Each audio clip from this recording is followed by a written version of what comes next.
I didn't say anything.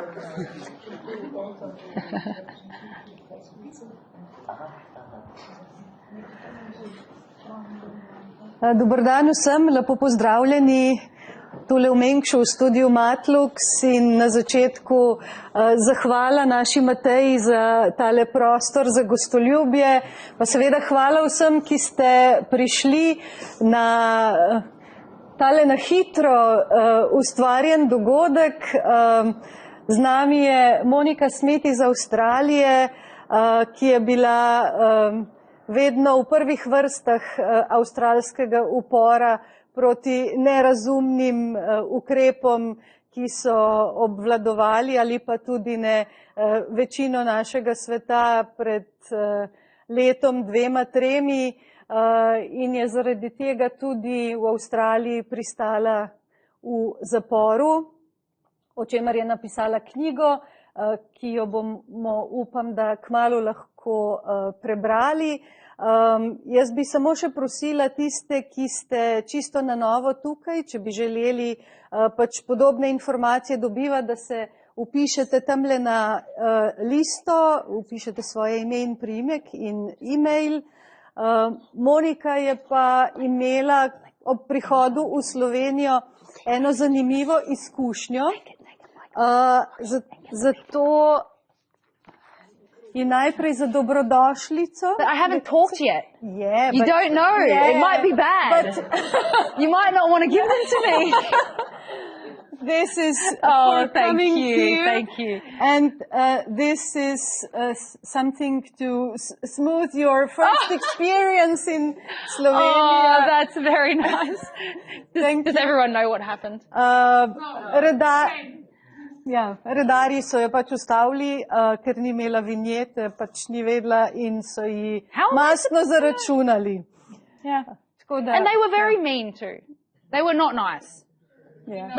But I wasn't nice to them either. I told them that they have a shameful job and they should be ashamed of themselves. So, Monika. Yeah. Anyway. Še tole.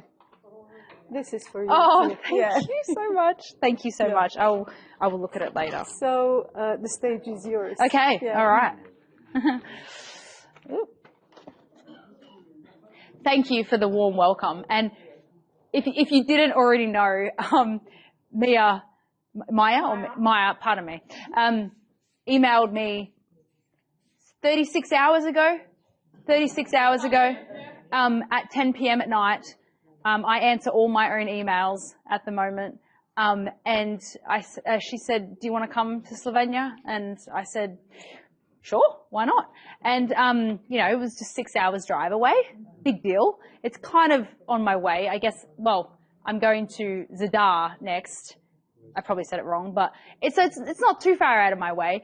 But also, I do hear a lot of people talking about how beautiful Slovenia is, so I thought, why not? And it is really beautiful. So I won't let my first experience ruin the whole of Slovenia, I promise, because I understand that is just 2 people on the road who think they're very important. Anyway, but that's not what I came here to talk about. Who here knows my story? Okay, so I'll explain it. Good. Okay. So I'll just briefly explain my story and then I'm going to talk about the good side of it, and how we can, I guess use these stories to make it easier moving forward. But in Australia, especially Melbourne, I would say Melbourne specifically, it was really bad. You guys probably know. It's not a competition we wanted to win, but it was the worst lockdown in the world, closely followed by Canada and New Zealand at times, but it was the length of it that made it the worst as well. And it was just Victoria too.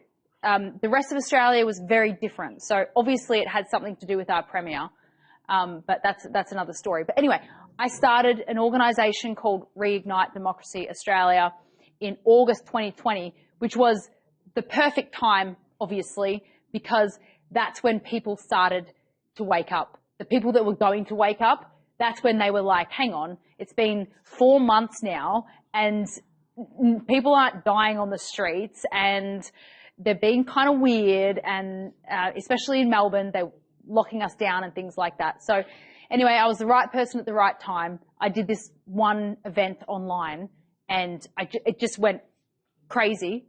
And then 3 weeks after that, I got a hold of this big bus, like a proper big passenger bus, not a small one, a big passenger bus, like the passenger ones you see here. And someone had put signage on it that was making fun of our Premier, Daniel Andrews. So he's going like that, and it was the Premier, and it had written on there, "Sack Dan Andrews," so like, get rid of him, fire him. Anyway, we were in lockdown, and I said, and I was a journalist, right, which is a loophole to leave the house because it's a job that you are allowed to do, and the bus was my taxi. How can you can't really say anything about that, right? So we were driving around, and the police were following us, arresting us, drug testing us, alcohol testing us, setting up roadblocks to stop the bus from going. And it gave me so much great content because they were treating us like criminals when we're just driving around in a bus that had a funny picture on it, right? And that's when I started being in the media and etc. So it was this event, and then it was the bus, and just boom, I was just the anti-lockdown girl for Australia. That's how it happened. I didn't ask for it. I didn't know what I was doing. I've never done anything like this before. I've never had a business like that. I've never been an activist in that way. So it was a bit of a shock. About a month after that, we went to a protest, and we were surrounded by 300 police. I was arrested 3 times in one day. I was put in the back of a police van for no reason, and then let go for no reason. Like, you know, and so obviously when you start to have a big voice, you start to attract negative attention from powerful people. It's a compliment because you're obviously doing something that they don't like, which is what you're trying to do, really. But it can be stressful as well.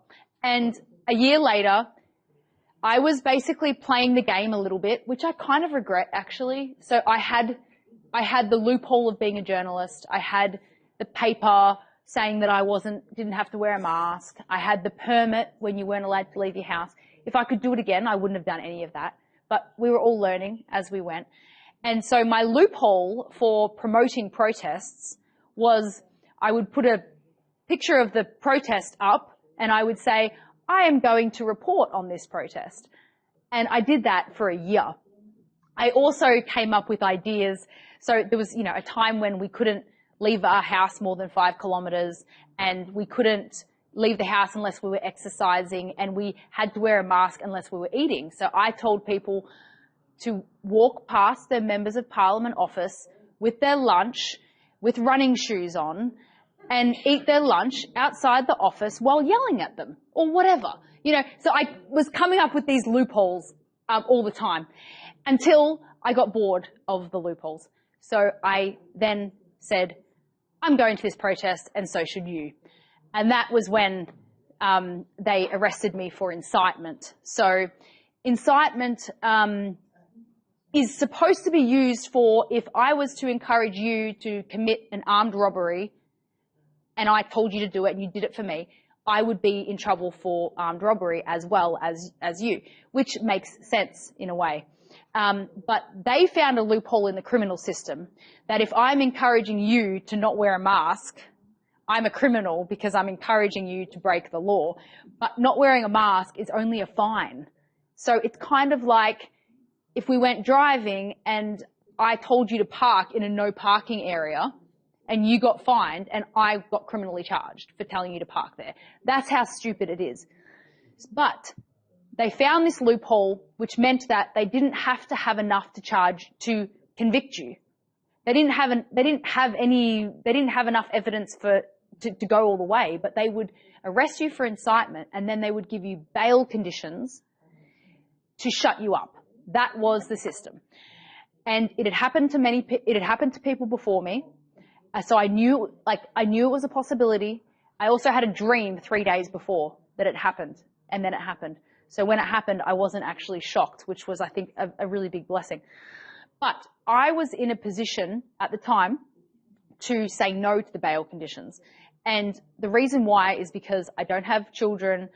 I didn't have a job that I needed to keep the electricity going. I was living with my parents. My family was supportive, etc. So I was in the position to say, I'm not signing those bail conditions. And I'll tell you the worst two, there was 15 of them. Okay. One of them was that I had to stay home from 7 p.m. to 6 a.m. every day. And I was on bail for 2 years. So could you imagine? But the really bad ones, worse than that, is I had a website, Reignite Democracy Australia. It was getting 50 to 100,000 views a week. And I'm not telling you that to gloat, I'm telling you that because obviously people needed whatever was on that website, the information we were providing. So it was a service to people. They wanted me to delete everything on the website that was in opposition to the COVID restrictions. Not everything that was encouraging people to break COVID. That would have made sense, right? But anything that was in opposition to the COVID restrictions, like it was just like out of China. Everything on the website was against the government, okay? Everything. So I had 8 staff and I had all these views. So they wanted to get rid of all that. The worst one, worse than that, was that they wanted me not to speak against the COVID restrictions. Full stop. Even in my house, for example. So if my brother wanted to go to the police, I could go back to jail for doing that. So I never had a choice, in my opinion, to sign. I couldn't sign those bail conditions. And like I said, I had the dream 3 days before. In the dream, I didn't sign the bail conditions. I went to prison. And it was such a vivid dream that I told my boyfriend at the time, I said, if this happens, I'm not going to sign. And he said, so you'll go to prison. And I said, if I have to. So I went to prison. But so I went to prison because I wouldn't sign the bail conditions, not because of the crime itself. Then we appealed the bail conditions and we got all of those bail conditions taken away.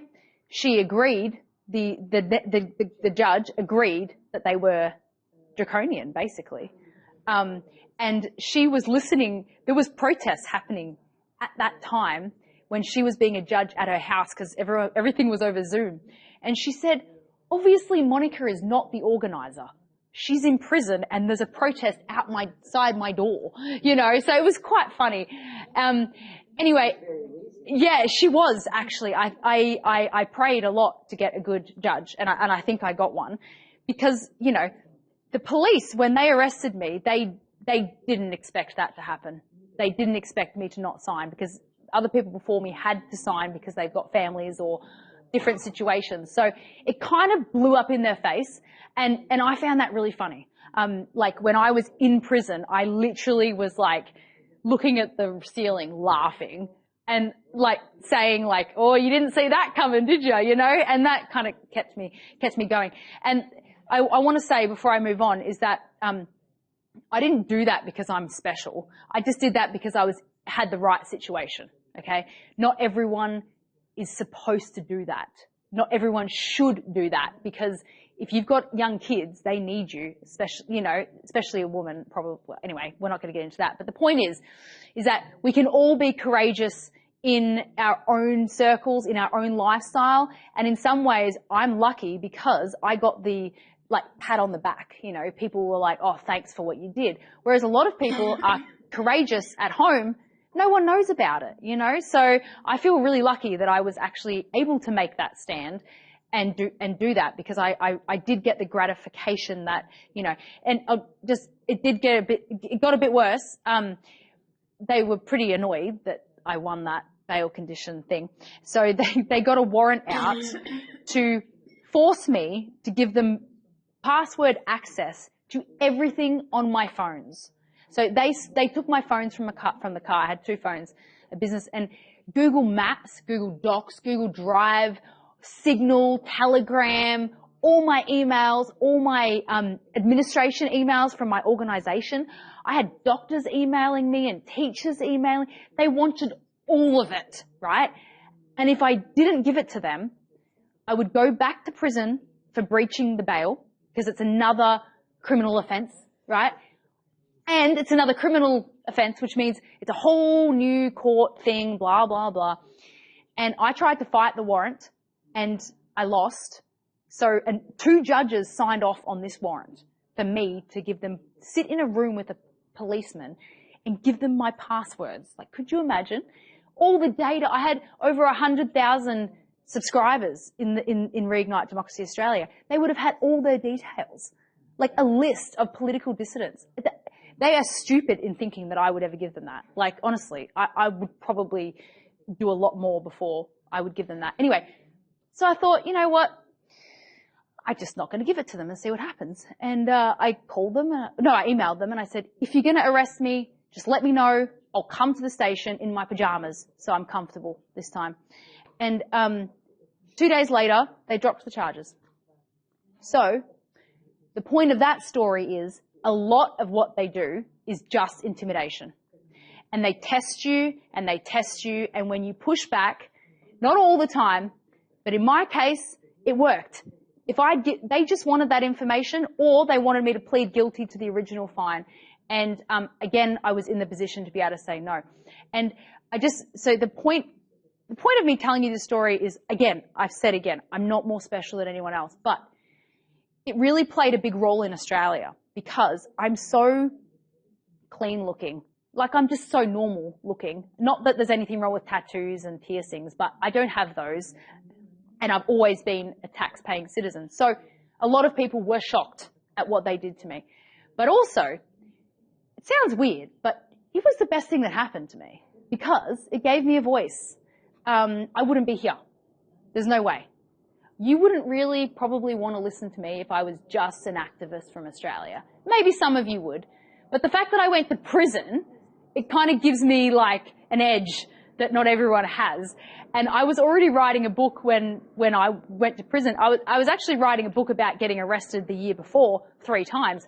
That was like around it. And then when I went to prison, I was like, oh, the book just got way better, you know? So like when they push us, we can actually use it. A lot of the time we can use it to our benefit if we can get over the shock of what they've done. Does anyone know about Lawrence Fox recently? Has anyone heard of Lawrence Fox? Just really recently, he got kicked off of a news show in the UK and his house got raided by police because he was talking about basically a thought crime. And his profile is booming. You know, he's going to have a great career. The point is, when we get persecuted, when we get censored, it can be easy to be sad and depressed about it and feel like it's us against the world, or we can turn it around and use it for our benefit. And so things could get worse, of course, with censorship and things like this. These bills are going through all over the world. If this happens in this country, if a journalist gets arrested, if the best thing that you can do is to share that story as much as possible and use that story to try to wake up other people, because in fact, the best respect you can show to the law is to break bad laws. And when someone breaks a bad law and they get in trouble, the most important thing is that you share it. So please, please, please do that. But yeah, many times in life, I'm sure you can all think of a situation where you've had a really bad time, but it's made you stronger. It usually always does. I would actually go as far as to say that COVID was actually a good thing that it happened. Now, I understand everyone has different stories. Some people had people die from the vaccine or die from COVID, or you're not talking to your family. I understand. But for the majority, who here is a very different person than they were 3 years ago? Who here is different? Who here has become stronger? Yeah? Do you want to be the same as you were 3 years ago? No. So instead of being depressed when these bad things happen, we can actually embrace them and recognize that it's actually definitely going to make us a stronger person, like it has for me. And So why am I doing this tour is the selfish reason is that I love traveling. Although it's been 5 months now, 20,000 kilometers, and I am getting a little bit withered, but I do love traveling, and I really wanted to get away from Australia because it was so bad. But I guess you could say the mission reasons is that I wanted to be inspired by people because, you know, the globalists, right? They want us to be separated. That's the point. Because when we're together, we come up with ideas, we brainstorm, we support each other. So the only way that you're going to get inspired is if you meet people, because you literally, no one has an original idea. It's a mixture of things that people say to you along the way. And sometimes you can't identify where you got that thing from, but it's like a combination. Now, during this trip, I've obviously stayed with people. I've talked to probably over 1,100 or 1,200 different freedom lovers from all over Europe and different cultures. And for sure, little sentences here and there are going to add up and be really inspiring for me. And I can already say it's already happened. But also, and on that note, I'll say that every time you catch up like this, or even in a social setting like a picnic or whatever, you're actually kind of protesting in a way, because they don't want us to have support networks. Because when things are probably going to get worse before they get better. I don't know how that's going to look, but all I know is it's going to look a lot better if you have a support network. Before COVID, we had nothing. We had no networks. We had not many anyway. We didn't know what we were doing. We were running around like crazy people trying to fight every single battle and getting really, really tired. But now we're actually quite well prepared mentally, physically, when we've got great networks. You guys have your channels, you've got your websites. Like, if they tried to do something similar to COVID now, like, it's going to be hilarious because we are so different. And I have faith that there are a lot more people like us that have woken up in the last year, but we don't know who they are because there isn't a big crisis anymore. You know, we're not protesting anymore. We're not, because there's no point, right? So probably we've doubled in size, but you're not going to meet those people until the next common crisis happens. So I wanted to do this tour to show people because I'm going to write a Substack for each country. I'm very behind. I've only done one, but that's because I'm driving all the darn time and working. So I want to show the world that the freedom movement is a lot bigger and a lot more diverse than you think, because the thing is freedom lovers don't like to be in big structures. I don't know if you've noticed, but they like to be on their own. They like to do independent things. And so you might not know that there's another group 20 minutes away because they're happy on their own. They've got 15 people. They're growing vegetables. They're doing their thing. But when that common crisis happens, trust me, you will find each other. You will find each other, absolutely. So by me traveling all over Europe, I'm able to make generalizations about the freedom movement, because if you have a group of 1,000 people in all different cultures, you can make assumptions based on that data that you've collected. And I can speak on that, and I'm really happy about that. And I will tell you what I've learned. Two main things, and I don't have long to go. The two main things is that a lot of people, maybe not you guys, but a lot of people woke up during COVID, but they were too scared to say anything or to not wear the mask, or maybe that's not you guys, but a lot of people. They were happy that we existed. They were happy that people were speaking out, but they were supporting from afar. They were watching from afar and not involving. And I've had many people say to me, Monika, next time, I will not be silent and I will not be afraid, because they've seen how doing the right thing is the right thing to do. They've seen the courage that other people have had and how much better that person has become from being courageous. So I can tell you, one, the freedom movement is the freedom movement is I can't. It better be an important call. No, I'm joking. It got through the do not disturb. Oh my gosh, maybe they don't work anymore. Here, you can. put it in this bag. That'll turn it off. No, but it would. But yeah, so the two main takeaways is that people who are silent aren't going to be silent again. And two, people aren't actually that afraid. I really feel like, generally speaking, the freedom movement is almost excited about whatever's coming next. Now, I mean that in a funny way. Obviously, we would prefer that everything went back to normal and we didn't have to do all the stuff that we're doing now, all the activism. But let's be honest, people will not wake up until they experience more pain. A lot of people woke up during COVID because they experienced pain. And we did a great job as activists. We woke up a lot of people. Maybe COVID was meant to be worse. Maybe we stopped it. Maybe that was supposed to be the one world government takeover and we prevented it. Who knows? I don't know. The point is, what we achieved in COVID was amazing and we should be proud of ourselves, but we should also not be selfish and try to keep waking people up right now. Because right now, there's not enough pain, in my opinion, that if you have this one person, you might have to spend 100% of your energy to wake this person up. But when there's another crisis, you'll need 5% and you just tip them over the edge and they're awake. The point is that there are different phases, I believe, in this revolution.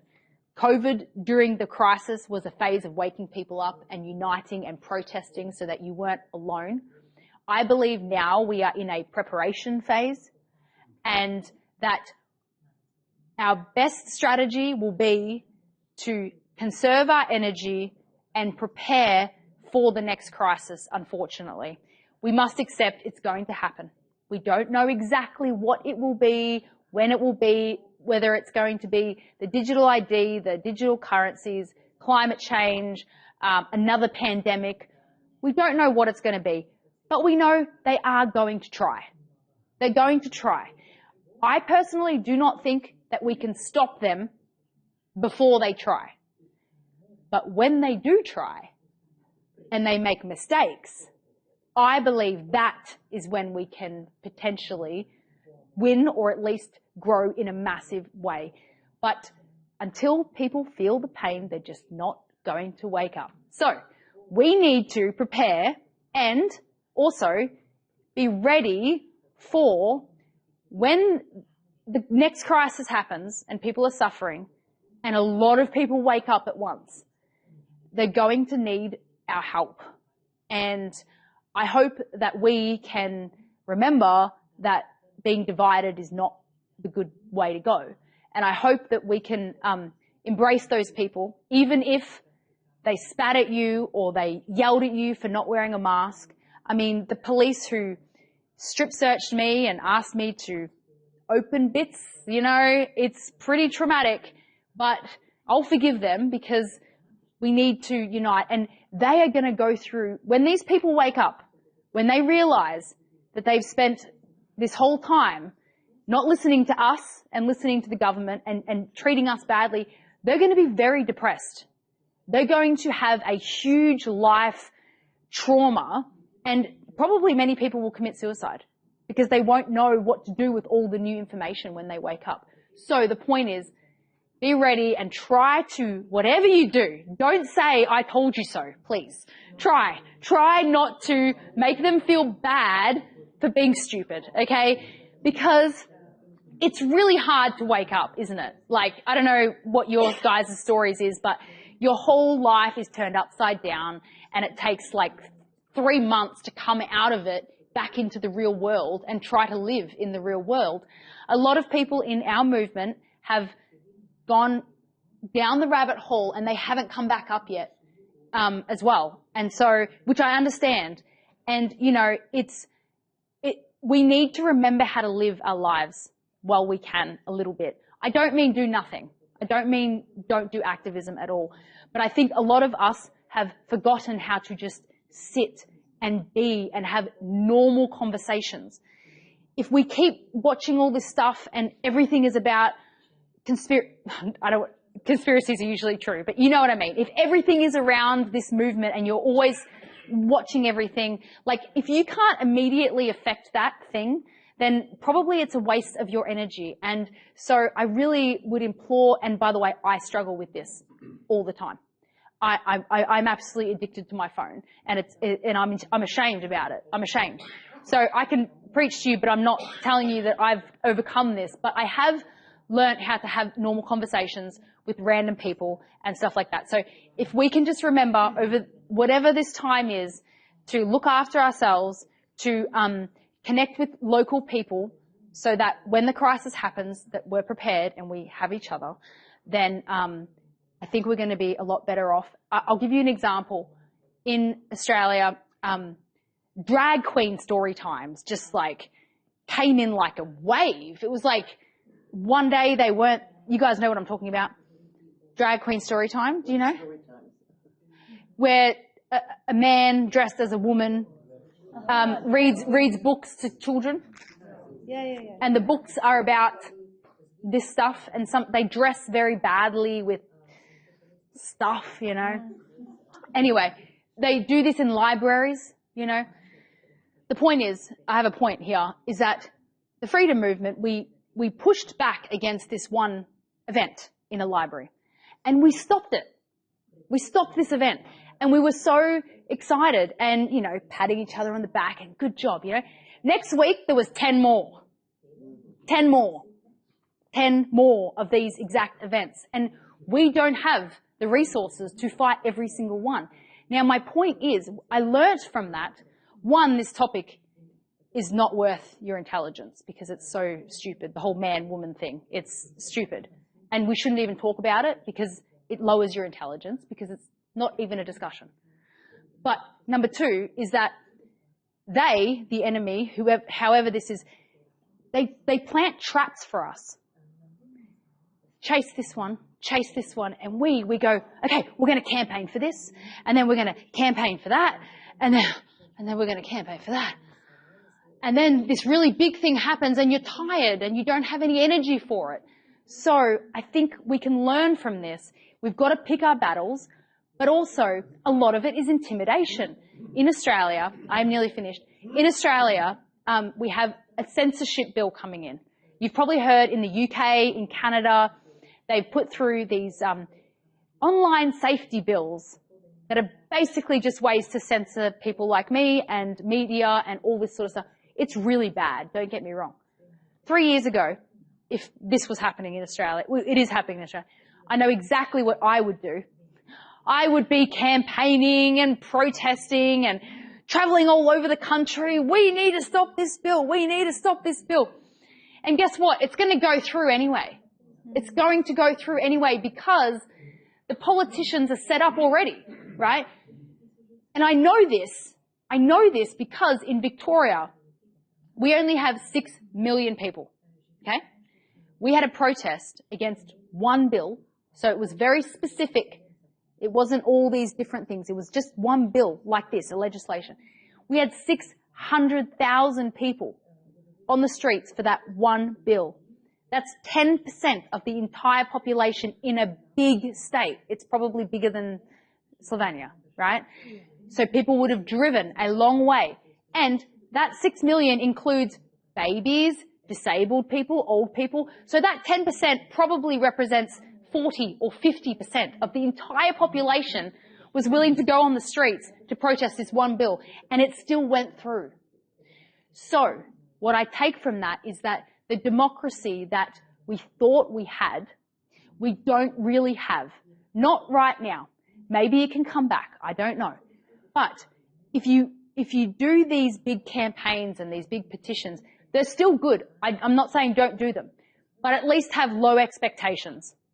If it's good to spread the message, if it gets the voice out, members of parliament, good members of parliament are great. They speak, but they can't change anything because they're too small. There's not enough of them. So my point is that the energy that I would have spent on this bill potentially would have been 80% a waste of energy. The 20% would be good for the voice and whatever. Instead, I'm using my energy, this is just my example, to travel and meet people like you and gain all this inspiration and then go home and use it. So my two leaving messages really is that community groups are the most important thing right now. This. So if you are not connected to this group, if you are new here, make sure you speak to put your hand up? Maya. I didn't want to say it wrong again. Maya, sorry. When I get something wrong in my head, I tend to always get it wrong. So Maya. So please speak to Maya, because if you come to an event like this and then you go home, like that's pointless. Not pointless, but you should definitely stay connected. And my second message is that, so I have these little bands to give to you. And I've already talked about this, so I don't need to go into it too much, but they say we are ready on them. Now, even if we're not ready, it's actually not the point. The point is that if you say this to yourself enough, I promise you, one day you will wake up and everything they are trying to do will become hilarious. I'm telling you, when I see this misinformation, disinformation stuff, honestly, because of this message, because I've practiced this on myself for 5 months now, when I see these types of bills going through, or the drag queen stuff, or the referendum that we're going through now is really crazy, I honestly imagine the members of parliament, you know how most parliaments, they're circular, and it goes down and then you have the middle. I imagine it is a circus. It's a circus, okay? And the members of parliament have clown makeup on, like really crazy makeup. And they're just running around like, look what I just did. I just said that. I just did that. Like, it's actually a joke. These people are actually quite silly, and they will follow whatever they think is popular. Right now, they think that the left woke agenda is the popular thing. But once we become more popular, which we will, because we are having more fun in life, we are cooler, they will want to be like us eventually. They will. They will see us being happy and they will think, hang on, maybe if I don't have pink hair, I might be happier. Maybe. The point is, then politics will change after we change. It sounds like a fairy tale, but it is true. And I believe that if we can encourage the entire freedom movement to believe, at least in their mind, that they are prepared for whatever comes, I think somehow in the universe, I mean, I'm a Catholic, so I'm not being like that, but it's like somehow that message will actually get to the globalists and they will start to get a little bit anxious and they will think, oh, wait, if they're ready, then we need to hurry up. We need to do something. We need to press the button earlier. And the quicker they do what they want to do, the better it is for us, right? So there's a war tactic called the acceleration process. So if we are like, come on, let's go, we're ready, bring it on. Like, theoretically, they might actually fall for it. Like, you know, in the broader scheme, make more mistakes, and then we take advantage of the mistakes. So the point is even if you don't feel ready, just tell yourself that you are, and one day you're going to wake up and you're not going to be afraid, because fear is honestly, I promise I'm really nearly finished, but I just want to say this, that there's a fear campaign towards two camps of people, us and what we call the normies, but people not like us. Now, the fear campaign for them is like climate change, the fires, floods, yes, the inclusivity, like stuff, war, sickness, pandemic. But the fear campaign for us is digital currencies, 15-minute cities, you know, the stuff in the sky or whatever. And so we're actually falling for the fear as well. And when we're in fear, obviously we are more controllable. We know that. So if you've already chosen like this path, okay, Does anyone here know Catherine Austin Fitz? She's an investment banker. I stayed with her for 3 days. She was really inspiring. She told me this. She said there's 2 roads, right? There's the slave road that we don't want to be on. And we've already decided, by the way, we're not going down that road. We've decided we're going to be on this road. So if we're already going this way anyway, we may as well be excited about whatever's going to happen, because it's a mind thing, and that's one thing we can control. That is one thing they can never, ever, ever, ever take away from us, is our hope. And even if things get really, really, really bad, we're still going to have each other, and we're going to have our integrity, and we've chosen that path. So I actually, honestly, am really excited for the next crisis. I know that sounds crazy. I know, but, and I'm finishing, but how every country I've been to, it's all over the world, the freedom movement is having a lot of problems. Yes? But guess what? That's humans. Okay? It's nothing new. Okay? And the reason it's happening, don't get too sad about it, because humans are humans. They're idiots a lot of the time. Okay? And including us. And we have egos, and we're competitive. And because there isn't that common crisis, people like me, for example, we're trying to stay relevant, aren't we? We're trying to think of new ideas. And some people, instead of thinking of new ideas, they've decided to start pointing the fingers at other people to get the views and the things like this. Let me tell you, when the next crisis happens, all of that will stop. All of it will stop. And we will come together, and it will actually be historical. It will be beautiful. And if there was moments of beauty during COVID, which there was for me, because in Melbourne, because we were pushed so far, we have created one of the best, I would say, the best freedom movement per capita, because we have a small population, in the world. Why? Because we were pushed the furthest, right? So you guys, maybe you weren't pushed as far, and that's why you think you don't have a big movement. But the more you get pushed, the more you're going to wake up. So when the next crisis happens, be like, all right, let's go. We're ready. You can triple your group, right? All of your events. This event would have 5 times the people. If we had a crisis, there would be 5 times the people here. But you guys are the ones that are keeping the fire burning for when they need you. There are 5 times the amount of people here that would have come, but they're busy living their lives, and good on them, right? But they've got their finger on the button.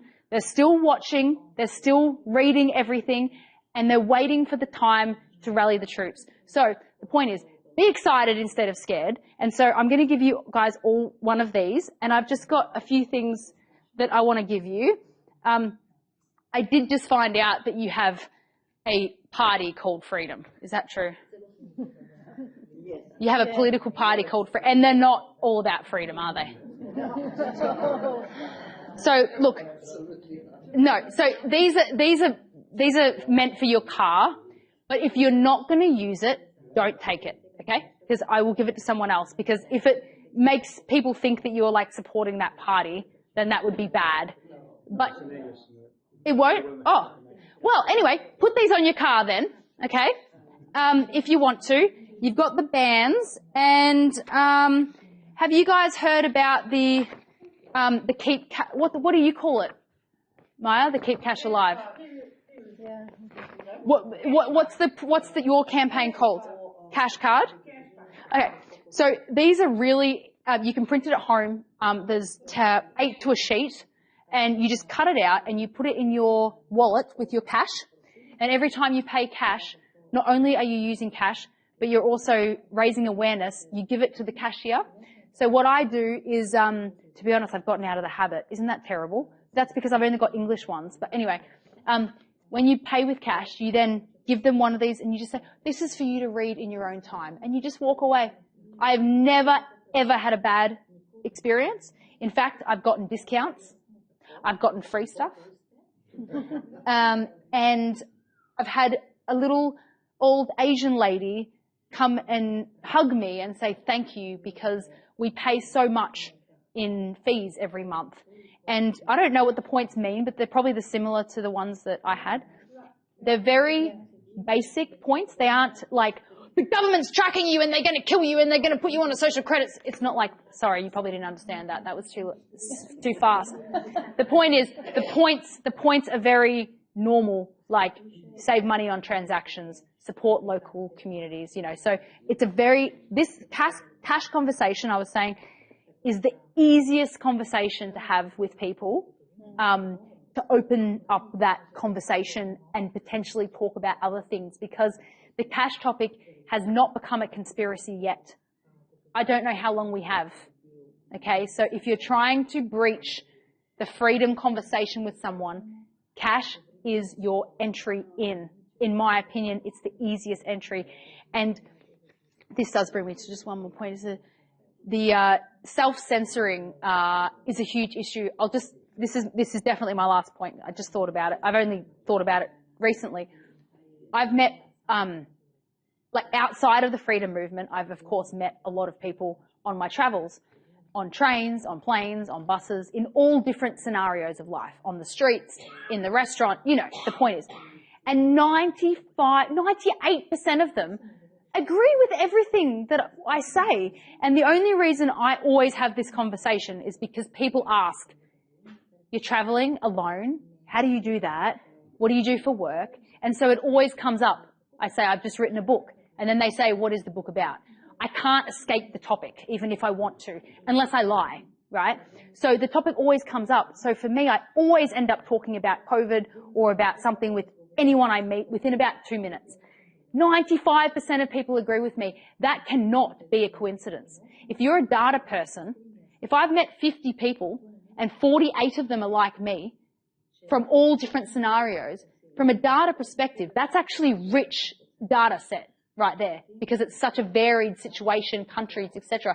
My point is, so many of us are so afraid, maybe not you guys, but afraid to talk to the people next to us, that we don't know they're awake too, because we don't talk about it, because we self-censor ourselves.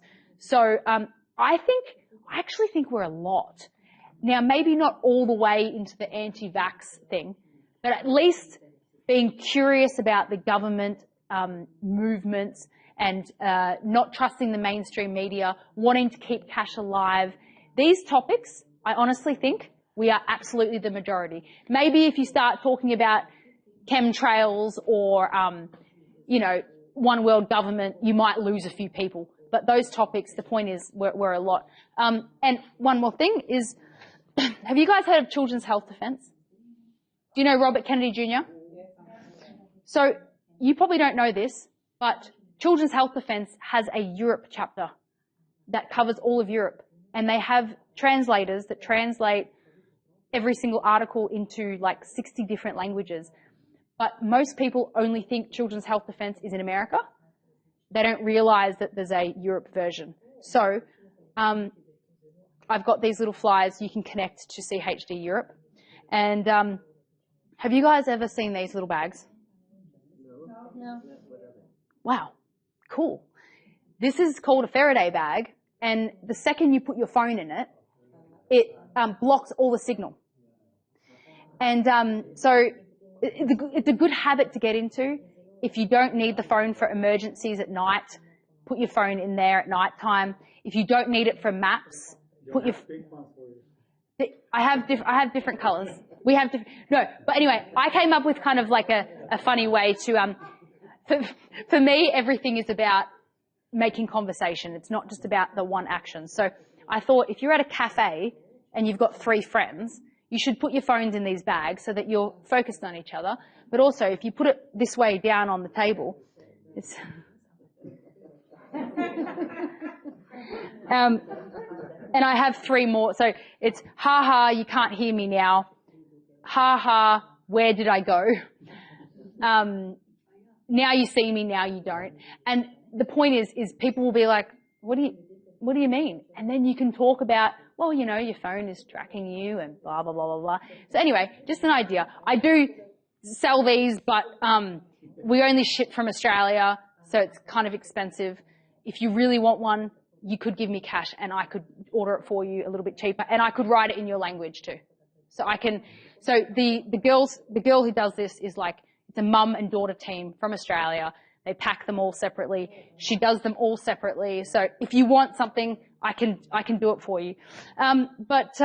So yeah, come and grab your stuff. And I'm sorry, I think I talked for much longer than 20 minutes. But so we're ready, right? We are ready. Naj prime tole pa govori v mikrofonček, da bo vse lepo posneto. Please edit out that coughing. Sound like a sick person. So Monika, just one question. In terms of awareness after these lockdowns in Australia or generally, once you met all these people from different countries, so what do you think? They are in similar situation as us, where we have a so-called freedom and people generally believe that everything is over, or how is it generally? Well, the freedom movement knows it's not over, obviously. I'm talking about generally, people generally. Oh yeah, I mean, everyone thinks that, well, the general, I don't know general, but yeah, people who looked at us during COVID, I mean, now they think we're crazy that we're still talking about it. Of course, yeah. So it's kind of similar. Oh yeah, it's similar, but in Victoria, like I said, the freedom movement is bigger. So it feels like it's a lot easier to have these conversations in Victoria because there was so much pain and ridiculousness. But even people in the freedom movement are going back to real life, you know. But it kind of stand by, or I think so. So you think that everyone's thinking that it's over, but they know. It's just they're waiting for the time that they're called, you know, because humans, we're just like that. We always elevate ourselves when we're pushed into a corner, like a diamond, you know, a diamond, right? Orange juice needs to be squeezed. Like, we're the same. We just never prepare very well. So yes, what I can tell you is we're all the same. Like, just freedom movement, non-free. Humans are just all the same. We're uniquely different and uniquely the same all around the world is what I've noticed. And it's a beautiful thing. But, yeah, I would say it's the same. Yeah.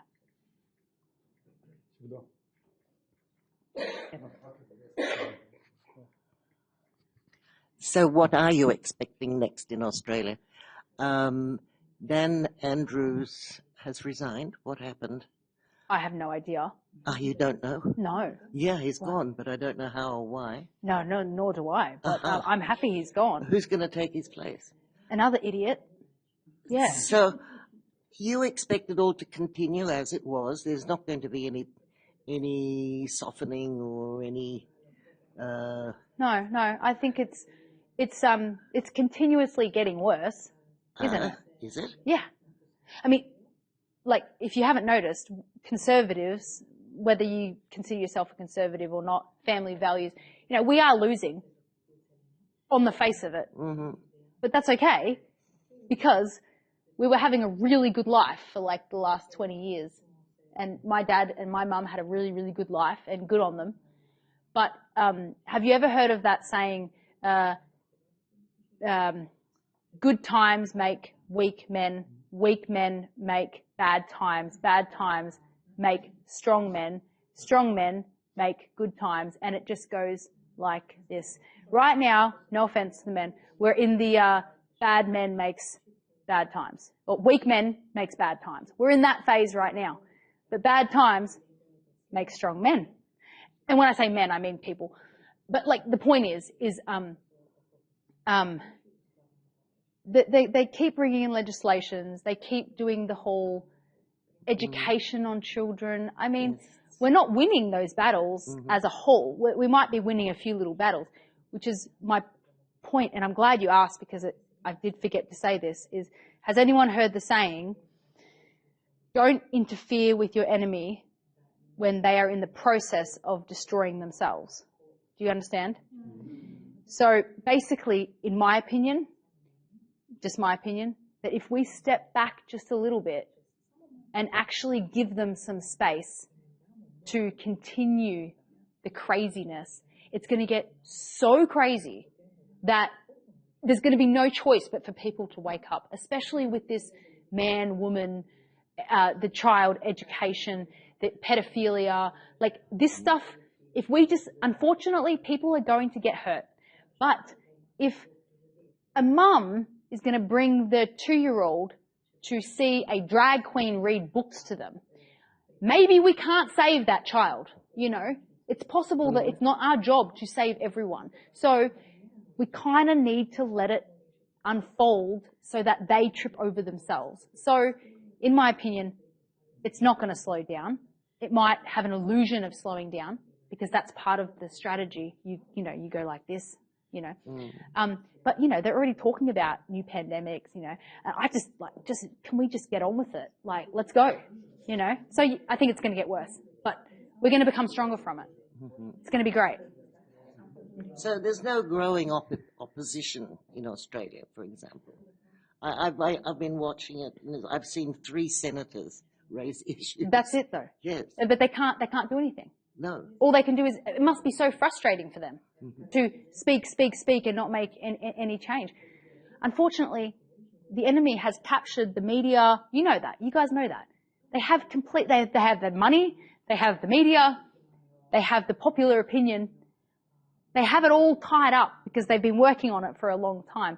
So it's hard for us to get through. But with pain and suffering, we're going to get through. That's it. It sucks. It sucks, yes, but it's the quickest way. It's the quickest way and the cheapest way. I'm telling you. All these campaigns, I have tried it all. We did a campaign at the very beginning, and members of Parliament in Victoria had never seen so many emails in their inbox ever in history. They were getting 20,000 emails each, you know. Did nothing. Did nothing. Like, that should have scared them. Nothing. That should have sent them like crazy, not being able to sleep, but no. And this was when, at the beginning, I thought that they cared about us. But they don't. And when you realize what your enemy is like, it takes a big weight off your shoulders, because when you expect humans to be compassionate and kind like you are, then you get disappointed all the time. But once you realize, well, they actually are mean people, then when they do mean things, you're like, oh yeah, well, that's fair. So stop expecting, not you particularly, but I've stopped expecting these people to do nice things. When they do, I'm like, gosh, what's going on? You know, and it has happened a few times, and I'm like, is this real? You know. So I don't know if I've answered your question, but yeah. So not very promising. No. It is promising, because it has to get worse before it gets better. Good. So it is very promising. Yes. And it is getting worse. So happy days. Happy days. I am very hopeful, and it's it might be my worst trait or my best trait. I don't know. But that's just how I am. Thank you for inspiring speech, very inspiring.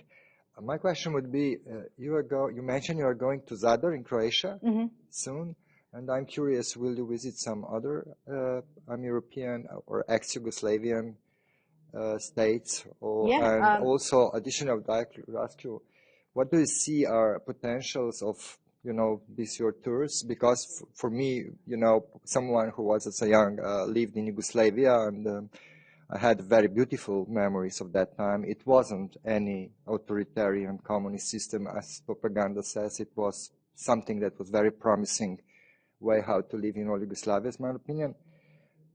We knew, for each other from Ljubljana to Macedonia or Belgrade every day. We were connected.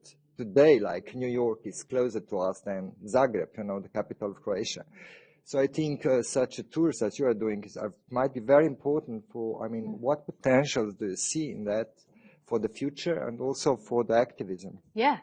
Well, that's why I need to finish my articles, because each country I go to, like I'll do for here, is I'll put the link of the group or a website or the campaigns you have in the area, and I'll get help from Myra, of course. And then anyone who's maybe coming to Slovenia to live or to holiday, they can look at my Substack. Hopefully it gets around enough that I've done that work. People can go there and they can connect with the freedom movement straight away. Secondly, Maya's actually already asked me ahead of time to connect her with the people I'm meeting in Zadar and Zagreb and Serbia, you know, so at least she will be connected with them through my tour. And so, yeah, I hope that people can connect that way. And I've got to be honest, though, I have tried to connect people online before when I had Reignite Freedom. You guys might know the Global Walkout. That's where the cash thing started, which I've closed now because I took applications for group organizers to join and start connecting. And it was just too much work. And also a lot of people, they pretend to want to lead something or do something, but they don't actually do anything. So you waste a lot of time trying to mentor people who actually are never going to do anything, but they want to be a part of something so they feel good, but they don't do anything. So I think meeting like this is really important because you get to meet people. And so when I connect you guys to these other groups, that connection is going to be a lot stronger because of the in-person as opposed to being online. How many people have been on Zoom calls that they just hate? I mean, Zoom calls have just become my biggest nightmare. I hate them. I hate them. I honestly do. I hate them. Except I've seen some really funny videos of Zoom's gone wrong. But anyway, my point is I will connect you through Maya, and I will finish my Substacks, and they'll be there forever. So, and they're timeless because those groups are going to continue. So I have done the one for France, and it was really successful. It got like 15,000 reads on my first Substack. I was like, woo! And then I haven't done one since.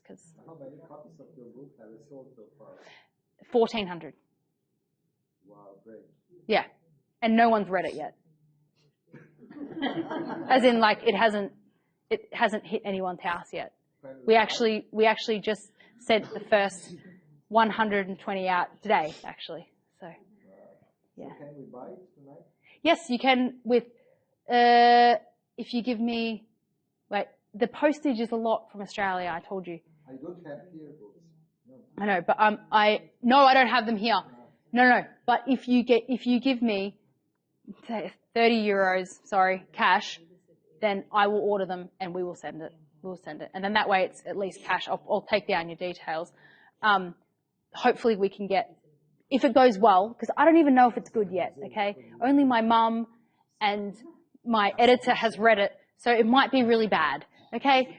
So if it's good, then we will try to find a way to get a seller in Europe to post it so it's cheaper, or I'm obviously going to do an ebook or an audio book as well. But if it's really good and it gets lots of exposure, I'll come back. I'll come back with my books as well. So we'll see. Just another question. Audiobook you mentioned. How it will be done? Will you read it? Yeah, of course. Who else would? Even though I don't even like, oh, no way. I don't even like reading, to be honest. I don't read books, but I wrote one. So that's got to count for something. But also, if I read it myself, I can put emotion into it, which I've heard audiobooks before, and they just read it. It's really boring. I'm going to be putting emotion, trust me. I'll be laughing, maybe crying. There's a lot of crying moments, but yeah. I am retired teacher in high school, and also thank you for your speech. And I'd like to know for your attitude to Julian Assange, Australian citizen. Yeah. So what was the question though? What is your attitude to case of Julian Assange? What's my opinion? Yeah. Yes. It's really interesting you asked that question. I'm a fan of his. He shouldn't be in that situation. But it taught me a big lesson when I went to prison. Because my family was telling me, oh, your story's all over the news in other countries. People have drawn cartoons and made paintings, and people are at a protest holding a sign in Holland saying "Free Monika," you know, and it makes me feel very warm and weird, you know. And then I realize I'm in prison. Like, it does, like, Julian Assange has so much support, but he's in prison and he can't do anything. People are still protesting for him all the time. Like, and it kind of made me realize that, like, if you, Julian, I don't know how to say this, but they're really powerful, you know, what they've done with him. He's clearly, well, I don't know the whole story, well, I do, but he shouldn't be there, but he's still there. And people are protesting for him every day, and he's still there.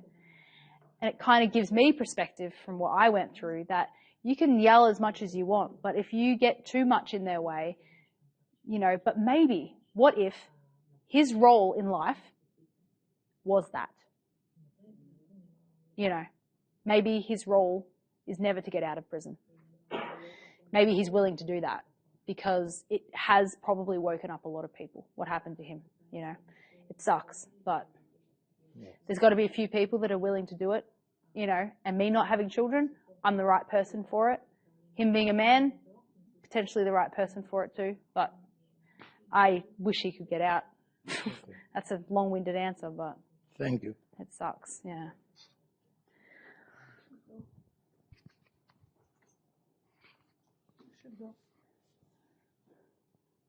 There doesn't need to be more questions. We can mingle. Shall we mingle? Yeah. All right. We are ready to mingle.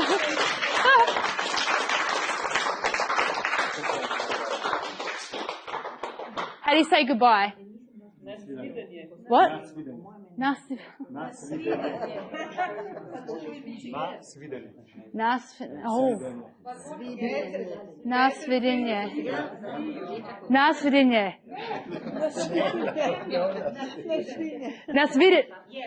Svidinje. You can cut out all the other attempts. Now, also, before everyone scatters, anyone who wants to be in a photo, can we have a photo? If you don't want to be online, do not be in the photo because it will go on the Substack for your country. Yeah? Should we do it over there? Yeah? So while I've got your attention, let's do it.